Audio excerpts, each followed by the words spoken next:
ಕಾರ್ಯಕ್ರಮಕ್ಕೆ ಸ್ವಾಗತ. ನಾನು ಶಕುಂತಲಾ ಭೂಷಣ್. ಒತ್ತಡದ ಜೀವನ, ಬದಲಾಗ್ತಾ ಇರೋ ಜೀವನ ಶೈಲಿ, ಜನರಿಗೆ ನೂರಾರು ಆರೋಗ್ಯ ಸಮಸ್ಯೆ. ಯಾವ ಸಮಸ್ಯೆಗೆ ಯಾವ ಚಿಕಿತ್ಸೆ ಅನ್ನೋದೇ ದೊಡ್ಡ ಚಿಂತೆ. ಇಂತಹ ಸಮಸ್ಯೆ ಇರೋರಿಗೆ ಒಂದೇ ವೇದಿಕೆಯಲ್ಲಿ ಸಿಗುತ್ತೆ ಉತ್ತರ. ಇದೇ TV9ನ ವಿಶೇಷ ಕಾರ್ಯಕ್ರಮ ನಿಮ್ಮ ಡಾಕ್ಟರ್.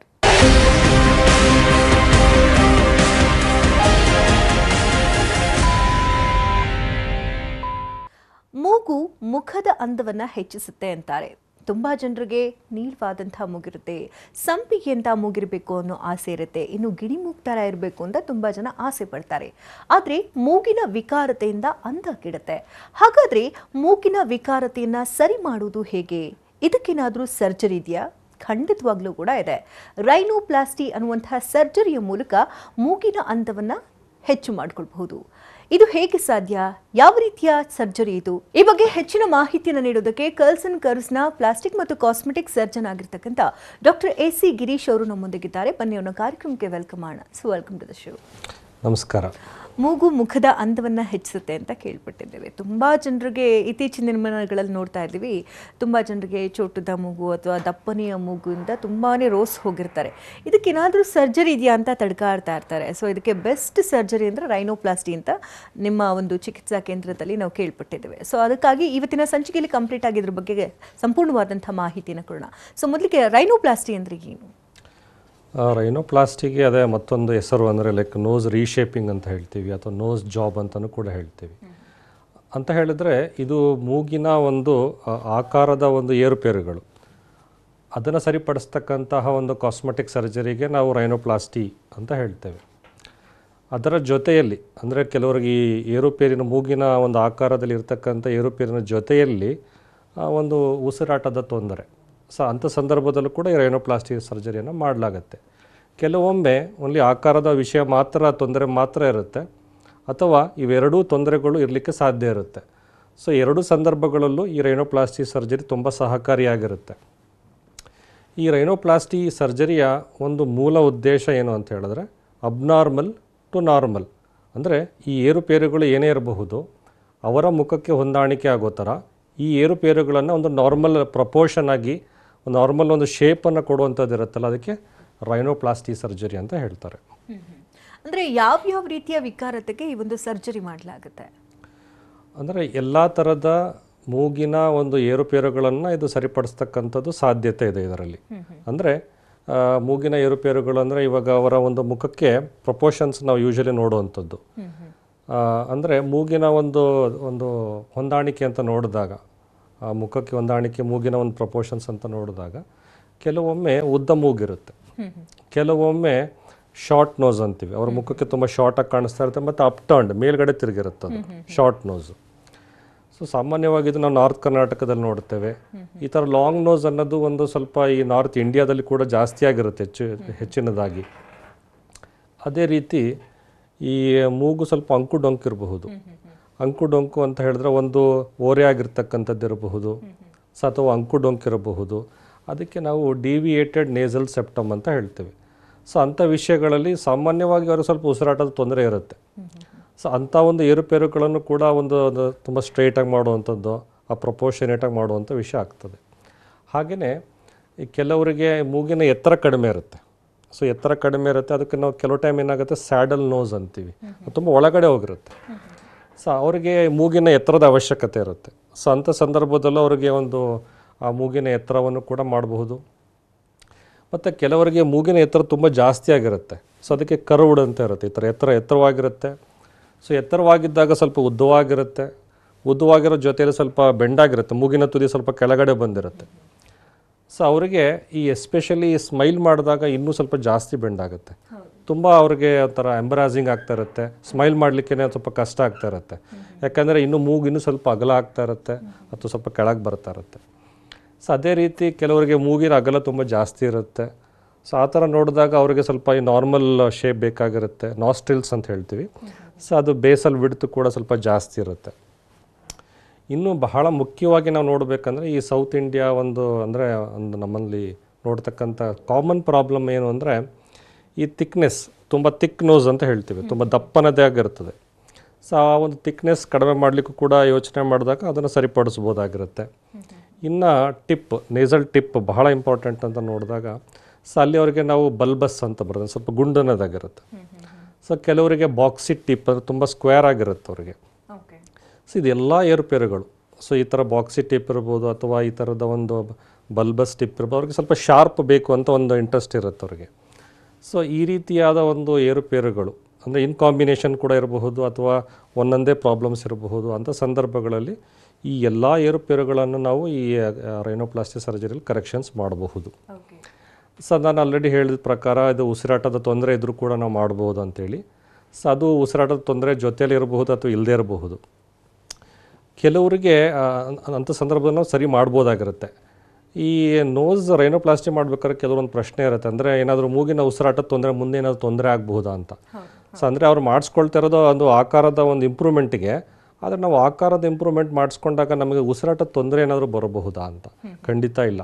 ಯಾಕಂದರೆ ಅವರಿಗೆ ಅಕಸ್ಮಾತಾಗಿ ಇದ್ದಲ್ಲಿ ಡೆಫಿನೆಟ್ಲಿ ಅದು ಇಂಪ್ರೂವ್ ಆಗುತ್ತೆ, ಇಲ್ಲದೇ ಇದ್ದಲ್ಲಿ ಆ ಥರದ ಪ್ರಾಬ್ಲಮ್ಗಳು ಬರೋದೇ ಇಲ್ಲ. ಹಾಗೆ ಸೊ ಪ್ರೊಸೀಜರ್ ಹೇಗೆ? ಈ ರೈನೋಪ್ಲಾಸ್ಟಿ ಸರ್ಜರಿ ಅನ್ನೋದು ಒಂದು ಲೈಕ್ ಡೇ ಕೇರ್ ಸರ್ಜರಿ ಅಂತ ಹೇಳ್ಬೋದು. ಯೂಶ್ವಲಿ ಬೆಳಗ್ಗೆ ಅಡ್ಮಿಷನ್ ಆಗುತ್ತೆ, ಸಾಯಂಕಾಲ ಡಿಸ್ಚಾರ್ಜ್ ಆಗುತ್ತೆ. ಒಂದು 3 hours ಪ್ರೊಸೀಜರ್ ಇರುತ್ತೆ ಅಥವಾ 3 to 3.5 hours depending upon the complexity ಅಂತ ಹೇಳ್ತೇವೆ. ಸೊ ಇದು ಒಂದು ನಾವು ಜನರಲ್ ಅನಸ್ತೇಷಿಯಾದಲ್ಲಿ ಮಾಡ್ತೇವೆ. ಇದು ಒಂದು ಸೇಫ್ ಪ್ರೊಸೀಜರ್ ಅಂತ ಹೇಳ್ಬೋದು. ಆಲ್ಮೋಸ್ಟ್ ಅವರಿಗೆ ನಾವು ಸಂಜೆಯಲ್ಲಿ ಡಿಸ್ಚಾರ್ಜ್ ಮಾಡ್ತೇವೆ. ಸಂಜೆಗೆ ಡಿಸ್ಚಾರ್ಜ್ ಮಾಡಿದ್ಮೇಲೆ ಅವರು ಈವ್ನಿಂಗಿಂದ ಸ್ವಲ್ಪ ನಾರ್ಮಲಾಗಿ ಒಂದು ಸ್ವಲ್ಪ ಫುಡ್ಡನ್ನು ತಗೊಳ್ಬೋದು. ಇಲ್ಲಿ ಅವರಲ್ಲಿ ಒಂದು ಪ್ರಶ್ನೆ ಇರುತ್ತೆ, ಅಂದರೆ ಹೇಗೆ ಮಾಡಲಾಗತ್ತೆ ಅಂತ. ಅಂದರೆ ಎಲ್ಲಿ ಇನ್ಸಿಷನ್ ಮಾಡ್ತಾರೆ, ಸೊ ಮೂಗಿನ ಮೇಲ್ಗಡೆ ಮಾಡ್ತಾರಾ ಅಥವಾ ಎಲ್ಲಿ ಯಾವ ರೀತಿ ಮಾಡ್ತಾರೆ ಅಂತ. ಸೊ ಯಾವುದೇ ಥರದ ಏರುಪೇರುಗಳಿರಲಿ, ಸೊ ಅದರ ಇನ್ಸಿಷನ್ ಮಾತ್ರ ಯಾವಾಗಲೂ ಕೆಳಭಾಗದಲ್ಲೇ ಬರುತ್ತೆ. ಅಂದರೆ ಕೆಳಭಾಗದಲ್ಲಿ ಬಂದಾಗ ಅದು ಕಾಣದೇ ಇರೋ ಜಾಗ, ಕೊಲುಮೆಲ್ಲ ಮಧ್ಯಕಂಬ. ಸೊ ಅಲ್ಲಿ ಸಣ್ಣ ಇನ್ಸಿಷನ್ ಮೂಲಕ ಇಷ್ಟೆಲ್ಲ ಟೆಕ್ನಿಕಲ್ ಡೀಟೇಲ್ಸ್ ಅಂದರೆ ಎಲ್ಲ ಏರುಪೇರುಗಳನ್ನು ಸರಿಪಡಿಸ್ತಕ್ಕಂಥದ್ದಾಗತ್ತೆ. ಹಾಗಾಗಿ ಕಾಣದೇ ಇರೋ ಜಾಗದಲ್ಲಿ ಆ ಇನ್ಸಿಷನ್ ಇರುತ್ತೆ ಒಂದು. ಮತ್ತು ಅದು ಫ್ಯೂಚರಲ್ಲಿ ಅದು ಹೀಲ್ ಆದಾಗ ಸೊ ಯಾರಿಗೂ ಅದು ಕಾಣಿಸೋದಿಲ್ಲ. ಸೊ ಹಾಗಾಗಿ ಆ ಮಾಡಿಫಿಕೇಷನ್ಸ್ ಆದರೂ ಕೂಡ ಯಾರಿಗೂ ಈ ರೈನೋಪ್ಲಾಸ್ಟಿ ಸರ್ಜರಿ ಆಗಿದೆ ಅನ್ನೋ ಒಂದು ಗುರುತುಗಳು ಕೂಡ ಇರೋದಿಲ್ಲ. ಸೊ ಓನ್ಲಿ ಬದಲಾವಣೆ ಮಾತ್ರ ಇರುತ್ತೆ, ಆ ರೀತಿ ಇರುತ್ತದೆ.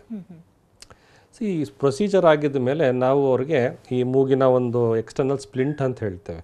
ಸೊ ಅಂದರೆ ಈ ಮೂಗು ಏನಾಗುತ್ತೆ, ಸ್ವಲ್ಪ ಸ್ವೆಲ್ ಆಗುತ್ತೆ, ಸ್ವಲ್ಪ ಊತ ಬರುತ್ತೆ. ಸೊ ಅದನ್ನು ಕಂಟ್ರೋಲ್ ಮಾಡಲಿಕ್ಕೆ ನಾವು ಎಕ್ಸ್ಟರ್ನಲ್ ಸ್ಪ್ಲಿಂಟ್ ಅಂತ ಕೊಡ್ತೇವೆ. ಸೊ ಈ ಸ್ಪ್ಲಿಂಟ್ಸ್ಗಳಂತ ಏನಿರ್ತದೆ, ಎಕ್ಸ್ಟರ್ನಲ್ ಸ್ಪ್ಲಿಂಟ್ ಮತ್ತು ಇಂಟರ್ನಲ್ ಸ್ಪ್ಲಿಂಟ್, ನಾವೆಲ್ಲ 1 week ಆದಮೇಲೆ ತೆಗೆದು ಬಿಡುತ್ತೇವೆ. ಅಂದರೆ ಕಾಂಪ್ಲಿಕೇಶನ್ಸ್ ಏನಿರುತ್ತೆ ಅಂತೀವಿ? ಸಾಮಾನ್ಯವಾಗಿ ರೈನೋಪ್ಲಾಸ್ಟಿಯಲ್ಲಿ ಅಫ್ಕೋರ್ಸ್ ಕಾಂಪ್ಲಿಕೇಶನ್ ಅನ್ನೋದು ಯಾವುದೇ ಸರ್ಜರಿಯಲ್ಲಿ ಇರ್ತಕ್ಕಂಥ ಒಂದು ಗೊತ್ತಿರುವಂಥ, ನಾನು ಇಲ್ಲ ಅಂತ ಹೇಳಲಿಕ್ಕಾಗಲ್ಲ. ಆದರೆ ಆ ಕಾಂಪ್ಲಿಕೇಶನ್ಸನ್ನು ಅವಾಯ್ಡ್ ಮಾಡ್ತಕ್ಕಂತಹ ಒಂದು ಟೆಕ್ನಿಕ್ಸ್ ಏನಿದೆ, ಆ ಒಂದು ಎಕ್ಸ್ಪೀರಿಯನ್ಸ್ ಏನಿದೆ, ಅದು ಸಾಧ್ಯತೆ ನಮ್ಮಲ್ಲಿ ಇರುತ್ತೆ ಅಂತ ಹೇಳ್ಬೋದು. ಸೊ ಅವರಿಗೆ ತಕ್ಕ ಹಾಗೆ ಅಂದರೆ ನಾವೇನು ಡಿಸ್ಕಷನ್ಸ್ ಮಾಡ್ತೇವೆ ಅಥವಾ ಅವ್ರ ಎಕ್ಸ್ಪೆಕ್ಟೇಷನ್ಸ್ ಏನಿದೆ, ಸೊ ಅಥವಾ ಆ ರೀತಿ ಒಂದು ರಿಸಲ್ಟ್ಸ್ಗಳನ್ನು ನಾವು ಕೊಡ್ಬೋದಾಗಿರುತ್ತೆ. ಸೊ ಕಾಂಪ್ಲಿಕೇಶನ್ ಅನ್ನೋದು ಸಾಮಾನ್ಯವಾಗಿ ನಮ್ಮಲ್ಲಿ ಆಲ್ಮೋಸ್ಟ್ ಅದು ನಿಲ್ ಅಂತ ಹೇಳ್ಬೋದು ಅಥವಾ ಬಹಳನೇ ಅಪರೂಪ ಅಂತ ಹೇಳ್ಬೋದು. ಹಾಗಾಗಿ ಅದರದ ಬಗ್ಗೆ ಸಾಮಾನ್ಯವಾಗಿ ಯಾರೂ ಇದ್ರ ಬಗ್ಗೆ ಯೋಚನೆ ಮಾಡೋ ಅವಶ್ಯಕತೆನೇ ಇರೋದಿಲ್ಲ. ಸೊ ಈಗ ಇನ್ ಕೇಸ್ ಏನಾದರೂ ಚೇಂಜಸ್ ಬೇಕು, ಈಗ ಒಂದ್ಸರಿ ಆಗಲೇ ಸರ್ಜರಿ ಆಯಿತು, ಸೊ ಇದೇ ಫೈನಲ್ಲ ಅಥವಾ ವೆಯ್ಟ್ ಮಾಡಬೇಕಾಗುತ್ತಾ ಅದು ಒಂದು ಕರೆಕ್ಷನ್ ಆಗಿರೋದು ಕರೆಕ್ಟ್ ಸ್ಟೇಜ್ ಬರೋದಕ್ಕೆ? ಅಂದರೆ ಎಷ್ಟು ದಿನಗಳಲ್ಲಿ ನಮಗೆ ಗೊತ್ತಾಗುತ್ತೆ ಒಂದು ಪ್ರಾಪರ್ ವ್ಯೂ ಅಂತ? ಸೊ ಇದರಲ್ಲಿ ಅದೇ ನಾವು ರಿಸಲ್ಟ್ಸನ್ನು ಇದು ಈ ರೈನೋಪ್ಲಾಸ್ಟಿ ಸರ್ಜರಿಯನ್ನು ರಿಸಲ್ಟ್ಸನ್ನು ಇಮಿಡಿಯೇಟಾಗಿ ಇರೋದಿಲ್ಲ. ಭಾಳ ಮುಖ್ಯದ ಪಾಯಿಂಟನ್ನು ಈ ಪಾಯಿಂಟನ್ನು ಕೂಡ ನಾವು ಡಿಸ್ಕಷನ್ ಮಾಡ್ತೇವೆ ಸಾಮಾನ್ಯ ಡಿಸ್ಕಷನಲ್ಲಿ. ಅಂದರೆ 1 ವಾರದ ನಂತರ ನಾವು ಈ ಸ್ಪ್ಲಿಂಟ್ಗಳನ್ನು ತೆಗೆದಾಗ ಅವ್ರಿಗೊಂದು ಸ್ವಲ್ಪ ಒಂದು ಇಂಪ್ರೂವ್ಮೆಂಟ್ ಅನ್ನೋದಿರುತ್ತೆ ಅಥವಾ ಚೇಂಜಸ್ ಅನ್ನೋದಿರುತ್ತೆ. ಸೊ ಬಟ್ ಆ ಒಂದು ಫೈನೆಸ್ ಎಲ್ಲ ಸ್ವಲ್ಪ ಬ್ಲಂಟ್ ಆಗಿರುತ್ತೆ, ಯಾಕಂದರೆ ಸ್ವಲ್ಪ ಸ್ವೆಲ್ಲಿಂಗ್ ಇರುತ್ತೆ. ಆ ಸ್ವೆಲ್ಲಿಂಗ್ ಎಲ್ಲ ನಿಧಾನವಾಗಿ ಕಡಿಮೆ ಆಗ್ತಾ ಬಂದಾಗ, ಎಸ್ಪೆಷಲಿ ಲೈಕ್ 1 month ಆದಮೇಲೆ ಸ್ವೆಲ್ಲಿಂಗ್ ಒಂದು ಸ್ವಲ್ಪ 50% ಕಡಿಮೆ ಆಗಿರುತ್ತೆ. ಸೊ ಅವಾಗ ಅವ್ರಿಗೆ ಅಟ್ಲೀಸ್ಟ್ ಒಂದು 50% ಒಂದು ಇಂಪ್ರೂವ್ಮೆಂಟನ್ನು ಅವ್ರಿಗೆ ನೋಡ್ತಾರೆ. ಸೊ ಹೇಗೆ ಸ್ವೆಲ್ಲಿಂಗ್ ಕಡಿಮೆ ಆಗ್ತಾ ಹೋಗುತ್ತೋ, ಸೊ ಅಂದರೆ ಅಪ್ ಟು ಒಂದು 8 months ತನಕ ಅದು ಸ್ವಲ್ಪ ಕಡಿಮೆ ಆಗ್ತಾ ಇರುತ್ತೆ. ಆ ಒಂದು ಸ್ವಲ್ಪ ಇನ್ಕ್ರಿಮೆಂಟಲ್ ಇಂಪ್ರೂವ್ಮೆಂಟ್ಸ್ ಅಂತ ಹೇಳ್ತೀವಿ ನಾವು, ಆ ಸ್ಲೋ ಇಂಪ್ರೂವ್ಮೆಂಟ್ಸ್ ಇರುತ್ತದೆ. ಸೊ ಹಾಗಾಗಿ ನಾವು ಹೇಳೋದೇನೆಂದರೆ ಯಾರೇ ಒಬ್ಬರು ಪ್ಲ್ಯಾನ್ ಮಾಡಬೇಕಂದ್ರೆ ಅಟ್ಲೀಸ್ಟ್ ಒಂದು 6 to 8 months ಆ ಒಂದು ಗ್ಯಾಪನ್ನು ಅಥವಾ ಒಂದು ಪ್ಲ್ಯಾನ್ ಮಾಡಿಕೊಂಡೇ ಮಾಡಿಸೋದು ಒಳ್ಳೆಯದು ಅಂತ ಒಂದು ಇದು. ಅಟ್ಲೀಸ್ಟ್ 3 months ಆದರೂ ಇದ್ದರೆ ಆ ಒಂದು ಡೀಸೆಂಟ್ ಡಿಫರೆನ್ಸ್ ಶೇಪ್ ಅವರಿಗೆ ಸಿಕ್ಕಿರುತ್ತೆ. ಸೊ ಇದು ಸ್ಲೋ ಪ್ರೋಸೆಸ್ ಅಂತ ಹೇಳ್ಬೋದು. ಓಕೆ, ಈಗ ಒಂದ್ಸರಿ ಮಾಡಿಸಾಗಿರುತ್ತೆ, ಇನ್ ಕೇಸ್ ಅವಾಗ ಇಲ್ಲ ಇದು ಯಾಕೋ ಸರಿ ಹೋಗ್ತಾ ಇಲ್ಲ ಮತ್ತೆ ಕರೆಕ್ಷನ್ ಬೇಕು ಅನ್ನೋದಾದರೆ? ಡೆಫಿನೆಟ್ಲಿ ರೈನೋಪ್ಲಾಸ್ಟಿಗೆ ನಮಗೆ ಯಾವುದೇ ಒಂದು ಸ್ಕೋಪ್ ಇರುತ್ತೆ, ಅಂದರೆ ಅದೊಂದು ಇಂಪ್ರೂವ್ಮೆಂಟ್ಸಿಗೆ. ಇವಾಗ ಒಂದು ಇಂಪ್ರೂವ್ಮೆಂಟ್ಸ್ ಮಾಡಿರ್ತೀವಿ, ಅಲ್ಲೆಲ್ಲ ಒಂದು ಸ್ವಲ್ಪ ಮೈನರ್ ಡಿಫ್ರೆನ್ಸಸ್ ಇರ್ಬೋದು, ಅಥವಾ ಆ ಥರ ಅಥವಾ ಮೈನರ್ ಇಂಪ್ರೂವ್ಮೆಂಟ್ಸ್ ಅವ್ರಿಗೆ ಬೇಕಾಗಿರಬಹುದು. ಸೊ ಆ ಥರದ ವಿಷಯಗಳು ಸಾಧ್ಯತೆ ಇದ್ದೇ ಇದೆ. ಅದಕ್ಕೆ ನಾವು ಟಚ್ ಅಪ್ ಪ್ರೊಸೀಜರ್ಸ್ ಅಂತ ಹೇಳ್ತೇವೆ. ಸೊ ಕಂಪ್ಲೀಟ್ ಹೀಲಿಂಗ್ ಆದಮೇಲೆ ಒಂದು 6 to 9 months ಅಂತ ಹೇಳ್ಕೊಂಡು, ಸೊ ಆ ರೀತಿ ಆದಮೇಲೆ ಅವರಿಗೆ ಈ ಥರ ಒಂದು ಸೆಕೆಂಡ್ರಿ ಪ್ರೊಸೀಜರ್ಸ್ ಟಚ್ ಅಪ್ ಪ್ರೊಸೀಜರ್ಸ್ನ ಮಾಡಿ ಫರ್ದರ್ ಇಂಪ್ರೂವ್ಮೆಂಟ್ ಮಾಡ್ಬೋದಾಗಿರುತ್ತೆ. ಇವಾಗಲೇ ಹೇಳ್ತಾ ಇದ್ರೆ ಇದು ಡೇ ಕೇರ್ ಪ್ರೊಸೀಜರ್ ಅಂತ. ಅಂದರೆ ತುಂಬ ಜನ ಅಂದ್ಕೊಳ್ತಾರೆ ಮತ್ತೆ ಮತ್ತೆ ವಿಸಿಟ್ ಮಾಡ್ತಾ ಇರಬೇಕಾ, ಆ ರೀತಿ ಒಂದು ಕ್ವೆಶನ್ಸ್ ಇರುತ್ತೆ. ಅಂದರೆ ಒಂದ್ಸರಿ ಮಾಡಿದ್ರೆ ಲೈಫ್ ಟೈಮ್ವರೆಗೂ ಇರುತ್ತಾ ಇದು ಅಂತ? ಸೊ ಅಫ್ಕೋರ್ಸ್ ಈ ಕ್ವಶನ್ ಇರುತ್ತೆ. ನಾವು ಏನು ಕೊಡ್ತೇವೆ ರಿಸಲ್ಟ್ಸ್ ನಾವು ಏನು ಕೊಡ್ತೇವೆ ಅವರಿಗೆ ಲೈಫ್ ಟೈಮ್ ಇರುತ್ತದೆ. ಸೊ ಹಾಗೆ ಮತ್ತೊಂದು ಅವ್ರು ಏನಿರುತ್ತೆ ಅನ್ಸುತ್ತೆ, ಸ್ವಲ್ಪ ವರ್ಷಗಳ ನಂತರ ಈ ಮೂಗಿನ ಆಕಾರ ಬದಲಾವಣೆ ಆಗುತ್ತಾ, ಇದು ಟೆಂಪ್ರವರಿನ ಅಥವಾ ವೀಕ್ ನೋಸ ಇದು ಹಾಗೆ ಅಂತ ಅಲ್ಲ. ಅಂದರೆ ನಾವು ರಿಸಲ್ಟ್ಸ್ ಏನು ಕೊಡ್ತೇವೆ ಪರ್ಮನೆಂಟ್ ಆಗಿರುತ್ತೆ, ಅದು ಒಂದು ಸ್ಟ್ರಾಂಗ್ ನೋಸ್ ಅದು. ಸೊ ಅವರಿಗೆ ಆ ಲೈಫ್ ಟೈಮಿಗೆ ರಿಸಲ್ಟ್ಸ್ ಉಳಿಯುತ್ತೆ. ಅಂದರೆ ಈ ಏಜಿಗೆ ಏನು ಸ್ವಲ್ಪ ಮೈನರ್ ಡಿಫ್ರೆನ್ಸ್ ಆಗ್ಬೋದು ನಾರ್ಮಲ್ ಆಗಿ ಯಾರಿಗೇ ಆಗಲಿ, ಆ ಡಿಫರೆನ್ಸನ್ನು ಬಿಟ್ಟು ಸೊ ಅವರಿಗೆ ಆ ಒಂದು ಸ್ಟ್ಯಾಂಡರ್ಡ್ ನಾವು ಏನು ಮಾಡಿಫೈ ಮಾಡಿರ್ತೀರೋ ಅದು ಹಾಗೆ ಉಳಿತದೆ. ಓಕೆ, ಇನ್ನಷ್ಟು ಮಾಹಿತಿನ ನಾನು ನಿಮ್ಮಿಂದ ಪಡ್ಕೊಳ್ತೇನೆ. ವೀಕ್ಷಕರಿಗೆ ಕಾರ್ಯಕ್ರಮ ಮುಂದುವರಿಯುತ್ತೆ ಪುಟ್ಟದೊಂದು ವಿರಾಮದ ಬಳಿಕ. ನಿಮ್ಮ ಡಾಕ್ಟರ್ ಕಾರ್ಯಕ್ರಮಕ್ಕೆ ಮತ್ತೊಮ್ಮೆ ಸ್ವಾಗತ. ಇವತ್ತಿನ ಸಂಚಿಕೆಯಲ್ಲಿ ರೈನೋಪ್ಲಾಸ್ಟಿ ಬಗ್ಗೆ ಮಾತನಾಡ್ತಾ ಇದ್ವಿ. ಕರ್ಲ್ಸ್ ಅಂಡ್ ಕರ್ವ್ಸ್ನ ವೈದ್ಯರಾಗಿರ್ತಕ್ಕಂಥ ಡಾಕ್ಟರ್ ಗಿರೀಶ್ ಅವರು ನಮ್ಮೊಂದಿಗಿದ್ದಾರೆ.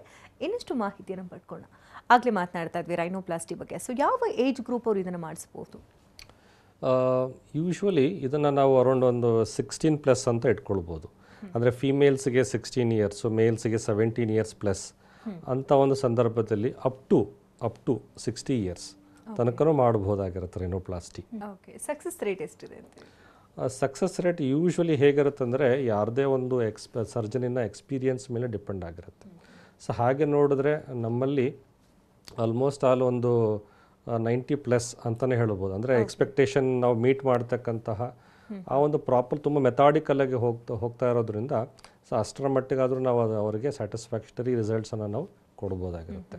ನೀವು ಹೆಲ್ತ್ ಬೆನಿಫಿಟ್ಸ್ ಕೂಡ ಇದೆ ಅಂತ ಹೇಳ್ತಾ ಇದ್ದೀಗ. ಸೈನಸ್ ಪ್ರಾಬ್ಲಮ್ ಇರೋರಿಗೆ ಅಥವಾ ಮೂಗಲಿ ಅಂಕುಡೊಂಕಿರೋರಿಗೆ ಕರೆಕ್ಟಾಗಿ ಉಸಿರಾಡೋದಕ್ಕೆ ಸಾಧ್ಯ ಆಗ್ತಿರುತ್ತಲ್ಲ, ಸೊ ಅದನ್ನೇ ಹೇಗೆ ಕರೆಕ್ಷನ್ ಮಾಡ್ತೀರಿ ಅಂತ? ಸೊ ಇಲ್ಲಿ ಏನಾಗ್ತದೆ, ಅದು ಮೂಗಿನ ಅಂಕುಡೊಂಕು ಅಂದರೆ ಒಳಭಾಗದಲ್ಲಿ ಒಂದು ಪ್ಯಾಸೇಜಸ್ ಇರುತ್ತೆ, ನೇಸಲ್ ಪ್ಯಾಸೇಜಸ್. ಅವರಿಗೆ ಅದು ತುಂಬ ನ್ಯಾರೋ ಆಗಿಬಿಟ್ಟಿರ್ತದೆ. ಸೊ ನ್ಯಾರೋ ಆದಾಗ ಅವ್ರಿಗೆ ಉಸಿರಾಟ ತೊಂದರೆ ಇರ್ತದೆ. ಸೊ ಅದರ ಜೊತೆಯಲ್ಲಿ ಏನಾಗಿರುತ್ತೆ, ಕೆಲವು ಟರ್ಬಿನೇಟ್ಸ್ ಅಂತೀವಿ, ಇದು ಇನ್ಫೀರಿಯರ್ ಟರ್ಬಿನೇಟ್ಸ್ ಅಂತ ಹೇಳ್ತೀವಿ ಒಳಗಡೆ. ಸೊ ಅದನ್ನು ಏರನ್ನು ಹ್ಯೂಮಿಡಿಫಿಕೇಷನ್ ಮಾಡುವಂಥ ಒಂದು ಫಂಕ್ಷನ್ ಇರುತ್ತೆ ಅದಕ್ಕೆ. ಸೊ ಅದು ಒಮ್ಮೊಮ್ಮೆ ಸ್ವಲ್ಪ ಜಾಸ್ತಿ ಸೈಜ್ ಆಗಿರುತ್ತೆ, ಎನ್ಲಾರ್ಜ್ಮೆಂಟ್ ಅಂತ ಹೇಳ್ತೇವೆ. ಸೊ ಅವುಗಳನ್ನು ಕೂಡ ಸರಿಪಡಿಸ್ತಕ್ಕಂಥದ್ದು, ಅಂಕುಡೊಂಕನ್ನು ಸರಿಪಡಿಸಿ ಮತ್ತು ಪ್ಯಾಸೇಜ್ ತುಂಬ ನಾರ್ಮಲಾಗಿ ನಾವು ಮಾಡಿದಾಗ ಸೊ ಅವರಿಗೆ ಬ್ರೀದಿಂಗ್ ಆಲ್ಮೋಸ್ಟ್ ಪ್ರಾಬ್ಲಮ್ ಕಂಫರ್ಟಬಲ್ ಆಗಿರುತ್ತೆ. ಓಕೆ, ಸೊ ಆಫ್ಟರ್ ಸರ್ಜರಿ ಹೇಗೆ ಬ್ಯಾಲೆನ್ಸ್ ಮಾಡಬೇಕು, ಲೈಫ್ ಸ್ಟೈಲ್ ಹೇಗಿರಬೇಕು, ಆಪ್ರೇಷನ್ ಎಲ್ಲ ಆಗಿರುತ್ತೆ, ಸೊ ಅದನ್ನು ಹೇಗೆ ಮೇಂಟೈನ್ ಮಾಡ್ಕೊಂಡು ಹೋಗಬೇಕು? ಬಹುತೇಕ ಅದಕ್ಕೆ ಕೇಳ್ತಾ ಇರ್ತಾರೆ. ಯೂಶ್ವಲಿ ಇವಾಗ ಎಲ್ಲರೂ ಫಿಟ್ನೆಸ್ಸಲ್ಲಿ ಒಂದು ಇನ್ವಾಲ್ವ್ಮೆಂಟ್ ಇರೋದ್ರಿಂದ ಸೊ ನಾವು ಯಾವಾಗ ಫಿಟ್ನೆಸ್ ಆ್ಯಕ್ಟಿವಿಟಿ ಅಂದರೆ ಯೂಶ್ವಲಿ ಅರೌಂಡ್ 2 to 3 months ಆದಮೇಲೆ ಈ ಮೇಜರ್ ಫಿಸಿಕಲ್ ಆ್ಯಕ್ಟಿವಿಟೀಸ್ ಅಥವಾ ಜಿಮ್ ಆ್ಯಕ್ಟಿವಿಟೀಸ್ನ ನಾವು ಡೆಫಿನೆಟ್ಲಿ ಇನ್ವಾಲ್ವ್ ಮಾಡ್ಕೊಳ್ಬೋದು. ಸ್ಪೋರ್ಟ್ಸ್ ಆ್ಯಕ್ಟಿವಿಟೀಸು ಕೂಡ ಹಾಗೇನೆ 2 to 3 months ಬೇಕಾಗುತ್ತೆ. ಯಾಕಂದರೆ ಆ ಹೀಲಿಂಗ್ ಪೀರಿಯಡಲ್ಲಿ ನಾವು ಡಿಸ್ಟರ್ಬೆನ್ಸ್ ಮಾಡಬಾರ್ದು, ಅದನ್ನು ಶೇಕ್ ಮಾಡುವಂಥ ವಿಚಾರಗಳು.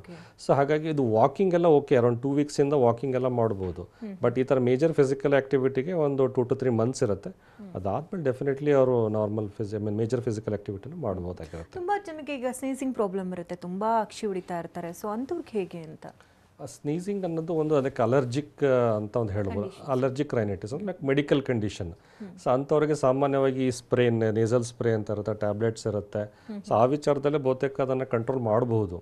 ಆದರೆ ಈ ಡಿವಿಯೇಟೆಡ್ ಅಂಕುಡೊಂಕಿಂದ ಕೆಲವರಿಗೆ ಈ ಥರ ಎಲ್ಲ ತೊಂದರೆಗಳಾಗಿರುತ್ತೆ, ಅಂದರೆ deviated nasal septum.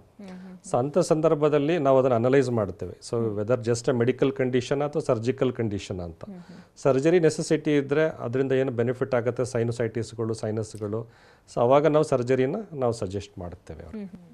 So stitches ಕೂಡ ಹಾಕಿರ್ತೀರಿ ಅದು? ಸೊ ಇಲ್ಲಿ ಏನಾಗ್ತದೆ, ನಾವು ಒಂದು ಹೇಳಿದ ಪ್ರಕಾರ ಒಂದು ಸಣ್ಣ ಇನ್ಸಿಷನ್ನು ಕರಗುವಂಥ ಹೊಲಿಗೆ 3 weeksಗೆ ಕರಗೋಗುತ್ತೆ. ಅದಾದಮೇಲೆ ಸ್ಕಾರೇ ಕಾಣಿಸಲ್ಲ, ಆ ರೀತಿ ಇರ್ತದೆ ಅದು. ಓಕೆ, ಅಂದರೆ ಅದಕ್ಕೆ ಏನಾದ್ರು ಬೇರೆ ಪ್ರೊಸೀಜರ್ ಮಾಡ್ತೀರಾ, ಲೇಸರ್ ಟ್ರೀಟ್ಮೆಂಟ್ಸ್? ಇಲ್ಲ, ಏನು ಬೇಕಾಗಿಲ್ಲ. ಅಂದರೆ ಭಾಳ ಅದು ಅಂದರೆ ಪ್ರಾಪರ್ ಟೆಕ್ನಿಕಲ್ಲಿ ಒಂದು ಕ್ಲೋಷರ್ ಮಾಡಿದಾಗ, ವೆರಿ ಫೈನ್ ಸ್ಟಿಚಸ್ ಹಾಕಿದಾಗ ಸೊ ಅಲ್ಲಿ ಸ್ಕಾರ್ಗಳು ಸಾಮಾನ್ಯವಾಗಿ ಉಳಿಯೋದೇ ಇಲ್ಲ. ಇನ್ ಫುಡ್ ಹ್ಯಾಬಿಟ್ಸ್ ಹೇಗಿರಬೇಕು ಅಂತೀರಿ? ಫುಡ್ ಹ್ಯಾಬಿಟ್ಸ್ ಅಂದರೆ ನಾರ್ಮಲ್ ಅವ್ರಿಗೇನಂತ ಮೇಜರ್ ಅವ್ರಿಗೆ ಡಿಫ್ರೆನ್ಸಸ್ ಇರಲ್ಲ. ಬಟ್ ಅದು ಹೀಲಿಂಗ್ ಪೀರಿಯಡಲ್ಲಿ ಅವರಿಗೆ ಮೊದಲ ಒಂದು 2 ವೀಕ್ಸ್ಗೆ ನಾವು ಸಾಫ್ಟ್ ಡಯಟ್ ಅಂತ ಹೇಳಿರ್ತೇವೆ.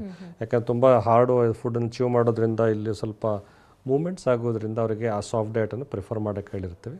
ಅದಾದಮೇಲೆ ನಾರ್ಮಲ್ ಫುಡ್ ಹ್ಯಾಬಿಟ್ಸ್ನ ಇಟ್ಕೊಳ್ಬೋದು. ಸೊ ಯಾವ್ಯಾವ ವಿಚಾರಗಳನ್ನ ಗಮನದಲ್ಲಿ ಇಟ್ಕೊಳ್ಬೇಕು ಅಂತೀರಿ ರೈನೋಪ್ಲಾಸ್ಟಿ ಮಾಡಬೇಕು ಅಂತ ಇರೋರು ಅಥವಾ ಮಾಡಿಸ್ಕೊಂಡಿರೋರು? ರೈನೋಪ್ಲಾಸ್ಟಿ ಅಂದರೆ ಸ್ವಲ್ಪ ಅಫ್ಕೋರ್ಸ್ ಇವಾಗ ನಾವು ಯಾವುದೇ ಒಂದು ಕರೆಕ್ಷನ್ ಆಗಿದ್ದ ಮೇಲೆ ಅವ್ರೊಂದು ಸ್ವಲ್ಪ ಕಾಷಿಯಸ್ ಆಗಿರಬೇಕು. ಅಂದರೆ ಕೆಲವರು ಮನೆಯಲ್ಲಿ ಸ್ವಲ್ಪ ಸಣ್ಣ ಮಕ್ಕಳು ಇರ್ತಾರೆ, ಅವ್ರಿಗೆ ಗೊತ್ತಾಗಿರೋದಿಲ್ಲ, ಸ್ವಲ್ಪ ಮೂಗನ್ನು ತಾಗಿಸೋದಾಗಲಿ ಅಥವಾ ಸ್ವಲ್ಪ ಆ ಥರ ಟಚ್ ಮಾಡೋದಾಗಲಿ. ಸೊ ಅಂಥ ವಿಚಾರಗಳಲ್ಲಿ ಸ್ವಲ್ಪ ಎಚ್ಚರಿಕೆಯಿಂದ ಇರಬೇಕು. ಸೊ ಅದರ್ವೈಸ್ ಸ್ವಲ್ಪ ಅಥವಾ ಯಾವುದೇ ಮೂಗನ್ನು ತಾಗಿಸ್ಕೊಳ್ದೇ ಇರೋ ಥರ ಅಥವಾ ಮಲಗಿದಾಗ ಅದ್ರ ಮೇಲೆ ಪ್ರೆಸ್ ಆಗದೆ ಇರೋ ಥರ ಕೆಲವೊಂದು ಈ ಥರ ಕಾಷಿಯಸ್ ಆಗಿ ಇನಿಷಿಯಲ್ ಒಂದು 3 ವೀಕ್ಸ್ to 1 ಮಂತನ್ನು ಒಂದು ಮ್ಯಾನೇಜ್ ಮಾಡಿದ್ರೆ ಅಫ್ಕೋರ್ಸ್ ಆಮೇಲೆ ಏನು ಡಿಫ್ರೆನ್ಸಸ್ ಇರಲ್ಲ. ಸೊ ಈಗ ಮಾರ್ಕೆಟಲ್ಲಿ ತುಂಬ ಕಾಸ್ಮೆಟಿಕ್ ಕ್ಲಿನಿಕ್ಗಳಿದೆ. ಸೊ ಜನರಿಗೂ ಕೂಡ ಕನ್ಫ್ಯೂಷನ್, ಎಲ್ಲಿ ಹೋಗಬೇಕು, ಏನು ತೋರಿಸ್ಬೇಕು ಅಂತ. ಸೊ ಕಲ್ಸ್ ಅಂಡ್ ಕರ್ವ್ನ ಚೂಸ್ ಮಾಡಬೇಕು ಅಂತಂದರೆ ಯಾಕೆ ಅಂತ? ಇಲ್ಲಿ ಸ್ವಲ್ಪ ಕೆಲವು ರೀಸನ್ಸ್ ಇದೆ ಅಂತ ಹೇಳಿದ್ರೆ ನಾವು ಈ ಕಲ್ಸ್ ಆ್ಯಂಡ್ ಕರ್ವ್ಸ್ ಒಂದು ಮೊದಲನೆಯ ಒಂದು ಕಾಸ್ಮೆಟಿಕ್ ಸರ್ಜರಿ ಸೆಂಟರ್ ಬ್ಯಾಂಗ್ಳೂರಿನಲ್ಲಿ ಸ್ಟಾರ್ಟ್ ಆಗಿದ್ದಾಗಲಿ. ಸೊ ಅಂದರೆ ಅದು ಫಸ್ಟ್ ಒನ್ ಟು ಸ್ಟಾರ್ಟ್ ಅಂತ ಹೇಳ್ಬೋದು. ಜೊತೆಯಲ್ಲಿ ಅದನ್ನ ಒಂದು ಪ್ಯಾಷನ್ ಅಥವಾ ಒಂದು ಇಂಟ್ರೆಸ್ಟ್ ಇಟ್ಕೊಂಡು ನಾವು ಇದನ್ನು ಡೆವಲಪ್ ಮಾಡಿರ್ತಕ್ಕಂಥದ್ದು. ಸೊ ಅದಕ್ಕೆ ಬೇಕಾಗಿರ್ತಕ್ಕಂಥ ಎಕ್ಸ್ಪೋಜರ್ ಅಥವಾ ಒಂದು ಏನು ನೆಸೆಸಿಟಿ ಇದೆ, ಕ್ವಾಲಿಫಿಕೇಷನ್ಸ್ ಅಥವಾ ಆ ಒಂದು ವಿಚಾರಗಳಲ್ಲಿ ಒಂಥರ ಇರ್ತಕ್ಕಂಥದ್ದು ಇರ್ತದೆ, ಪರಿಣಿತಿ ಹೊಂದಿರತಕ್ಕಂಥದ್ದು. ಹಾಗೆಯೇ ಸೊ ಅವಾಗ ಅಪ್ಡೇಟ್ ಮಾಡ್ಕೊಳ್ತಕ್ಕಂಥದ್ದು ಒಂದು ಕಾನ್ಫರೆನ್ಸಸ್ಗಳಿರ್ಬೋದು ಅಥವಾ ಎಲ್ಲಿ ಇದನ್ನು ಇನ್ನೂ ಸ್ವಲ್ಪ ಚೇಂಜಸ್ ಆಗ್ತಾ ಇದೆ, ಅಪ್ಡೇಟ್ಸ್ ಆಗ್ತಾ ಇದೆ, ಇಂಪ್ರೂವ್ಮೆಂಟ್ಸ್ ಆಗ್ತಾ ಇದೆ, ಅದನ್ನು ಅಡಾಪ್ಟ್ ಮಾಡ್ಕೊಂಡಿರ್ತಕ್ಕಂಥದ್ದು.